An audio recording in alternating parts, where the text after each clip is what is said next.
हृदयं शङ्करः पातु जठरं गिरिजापति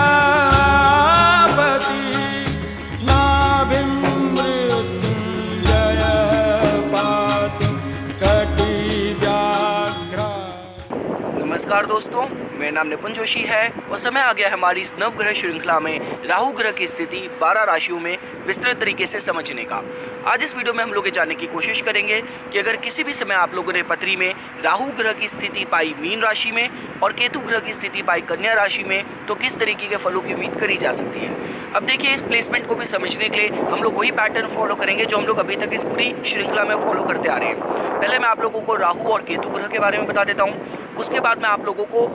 मीन और कन्या राशि के बारे में थोड़ा सा आइडिया दे देता हूं और फाइनली हम लोग फिर इस प्लेसमेंट को राहु को मीन में और केतु को कन्या राशि में समझने की कोशिश करेंगे। तो देखिए दोस्तों, जब हम लोग राहु ग्रह के बारे में बात करते हैं तो राहु ग्रह एक छाया ग्रह है जिसका अपना कोई फिजिकल एग्जिस्टेंस नहीं है, लेकिन उसके अंदर इतनी क्षमता है, इतनी शक्ति है कि पत्री में जहाँ पे भी उसकी स्थिति होगी, सपोज कीजिए जिस ग्रह के साथ भी कंजंक्ट होगा तो उस ग्रह से डबल ट्रिपल इंटेंसिटी से फल दे सकता है, वो भी आकस्मिक तरीके से। तो अगर हम लोग राहु की पॉजिटिव बात करें तो राहु कारक है विस्तार का, राहु कारक है इंट्यूशन का, राहु कारक है महत्वाकांक्षाओं का, राहु कारक है ग्रोथ का, विस्तार का। अगर हमें नेगेटिव साइड में बात करनी पड़े तो जितनी भी आपकी हेलुसिनेशन होता है, जिन लोगों को इविल इन्फ्लुएंस का भय रहता है, इविल इन्फ्लुएंस उनको सताता है, तंग करता है, साथ साथ जिन लोगों को एडिक्शंस की प्रॉब्लम है, चाहे वो शराब हो, चाहे ड्रग्स हो, स्मोकिंग हो, बैड कंपनी है, क्रिमिनल टेंडेंसीज हैं, तो ये राहु की पॉजिटिव या नेगेटिव साइड की तरह जोड़ के देखा जा सकता है। पर एक बात आपको स्वीकार करना पड़ेगा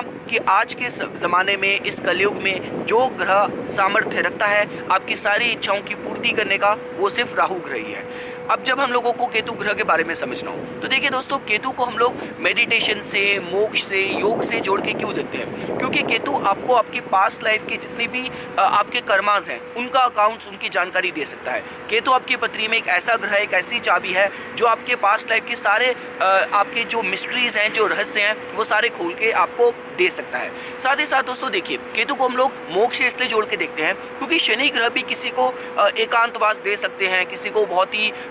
एकाकी नेचर दे सकते हैं, लेकिन केतु के साथ टेंडेंसी है कि केतु बिल्कुल रूट पे, बिल्कुल जड़ पे काम करता है। तो केतु अगर आपके टाइज भी ब्रेक करेगा तो इतने जड़ से अलग करेगा कि जिसकी वजह से जो मुक्ति है, जो मोक्ष है, वो संभव हो पाएगा। तो दोस्तों, मैंने आप लोगों को केतु ग्रह के बारे में भी बता दिया। अब हम लोगों को अगर समझना होगा मीन राशि के बारे में, तो देखिए जो मीन राशि है वो बृहस्पति ग्रह द्वारा शासित राशि है। मीन के साथ हम लोग जोड़ के देख सकते हैं इंट्यूशन को, इमेजिनेशन को, ड्रीम्स को। देखिए अब इसका स्वामित्व क्योंकि गया है बृहस्पति के पास, तो जो लोग भक्ति में बिल्कुल खो जाते हैं, जो लोग कला में, जो लोग ऐसे आर्टिस्ट होते हैं कि जो बिल्कुल ऑब्सेसिव हो जाते हैं अपनी आर्ट को लेके, तो इतना इस लेवल का जो इमेजिनेशन, ड्रीम्स, इंट्यूशन, इंस्पिरेशन आप लोग इस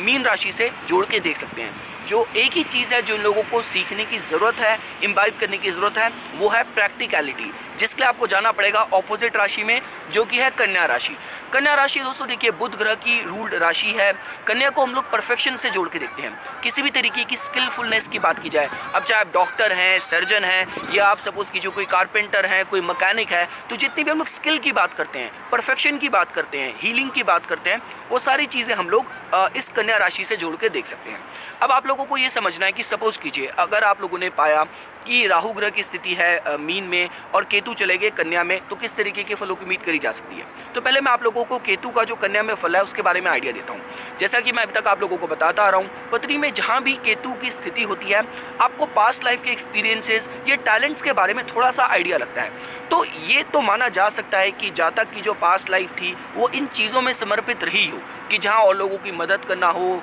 हीलिंग की बात हो, डिटेल्स पे काम करना हो, उसमें जातक के पास हुनर हो, परफेक्शन हो। लेकिन इसमें एक थोड़ी सी जो क्लॉज है, ये जो फ्लॉ है जो आ जाता है, वो ये है कि देखिए केतु के साथ टेंडेंसी है परफेक्शन पे जाने की, बात की बिल्कुल जड़ तक जाने की, और जो कन्या जो राशि है वो स्वाभाविक तौर पे वो खुद परफेक्शन की राशि है। तो जिस वजह से ये कुछ उन लोगों में से हो सकते हैं कि जो लोग बहुत ज़्यादा हाइपोकॉन्ड्रियाक हो जाते हैं, ये जो बहुत ज़्यादा परफेक्शन को लेके बहुत ज़्यादा ऑब्सेसिव हो जाते हैं कि मुझे जो भी चाहिए परफेक्ट तौर पे ही चाहिए। चाहे डिसिप्लिन की बात की जाए, चाहे ऑर्डर की बात की जाए, स्ट्रक्चर की बात की जाए, टाइम टेबल की बात की जाए, तो इन चीज़ों को लेके जो लोग बहुत ज़्यादा डिटेल ओरिएंटेड हो जाते हैं, वो आप इस प्लेसमेंट के साथ जब केतु की स्थिति कन्या में होगी तो इस तरीके के गुण या किसी का व्यक्तित्व आप लोग पा सकते हैं। जब हम लोगों को राहु की स्थिति या प्लेसमेंट हम लोगों को मीन में समझनी हो, तो देखिए अगर हम लोगों को आपको मैं सिर्फ प्लैनेटरी फ्रेंडशिप के हिसाब से बताऊं तो एक तरीके से तो ये भी देखा जा सकता है कि जो राहु के जो रिलेशन है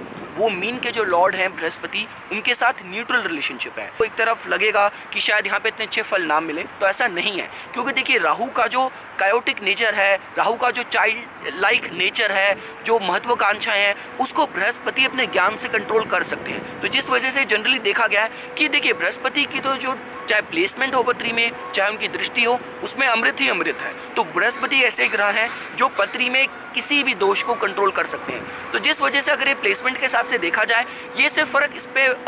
और सिर्फ इस पे डिपेंड करेगा कि ओवरऑल पत्री में जो प्लेसमेंट है ग्रहों की वो किस तरफ संकेत कर रही है। क्योंकि ये भी हो सकता है कि जातक जो अपनी रुचि ले, जो इंटरेस्ट ले, वो बहुत ज़्यादा हीलिंग प्रोफेशन में ले, और नेगेटिव साइड में ये भी हो सकता है कि जातक के अंदर बहुत ज़्यादा मतलब वो प्रैक्टिकल ही ना हो, बहुत ज़्यादा जो लोग गैम्बलिंग में, कैसीनोज में, जो स्पेकुलेशन में जो लोग बहुत ज़्यादा रुचि लेते हैं, तो इस तरीके की भी किसी की टेंडेंसी हो सकती है। तो इस प्लेसमेंट को लेके एक डायरेक्शन में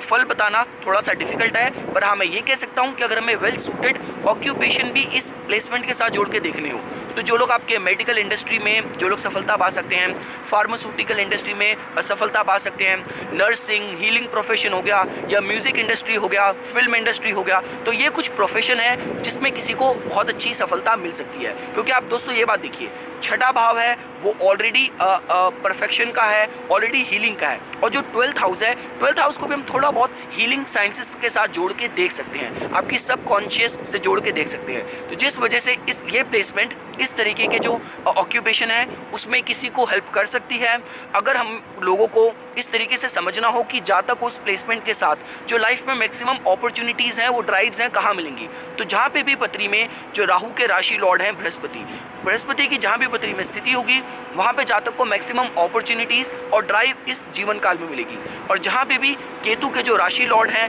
बुध ग्रह की स्थिति होगी, वहाँ पे जातक के अंदर जो मैक्सिमम टैलेंट्स हैं, वहाँ पे उसको वो टैलेंट्स मिलेंगे, पता चलेंगे कि ये टैलेंट्स उसके अंदर हैं जो उसको जीवन काल में डेवलप करने हैं। और जैसा कि मैंने आप लोगों को दोस्तों ग्रहों के फल के अकॉर्डिंग